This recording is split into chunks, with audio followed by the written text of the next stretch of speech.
Magandang araw. Alam niyo po ba na ang Pilipinas ang ikalawa sa pinakamalaking exporter ng pinya sa buong mundo? Oh yes, top exporter po tayo ng mga ganitong uri ng pinya.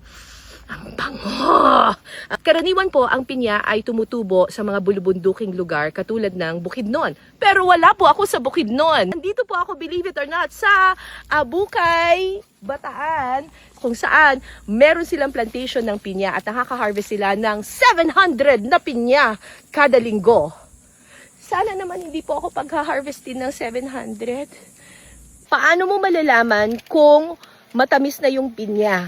Eto, tuturo ko sa inyo. Una, kapag meron na siyang parang medyo madilaw-dilaw na ganyan, kahit na yung iba sa kanya ay green pa, basta meron ng ibang parts niya na kulay orange, pwedeng-pwede na itong pitasin.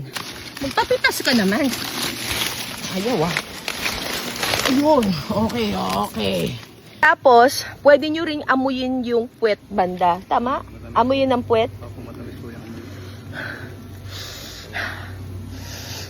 Matamis na. Tapos, pwede nyo rin po siyang pitik-pitikin. Matamis na po ito. Paano po nyo po nalamang matamis na? Medyo kuwan po yung ano niya, medyo bingi po. Pagka, Medyo bingi? Opo, pag Sino pong tinitikman. bingi? Ito pong pinya.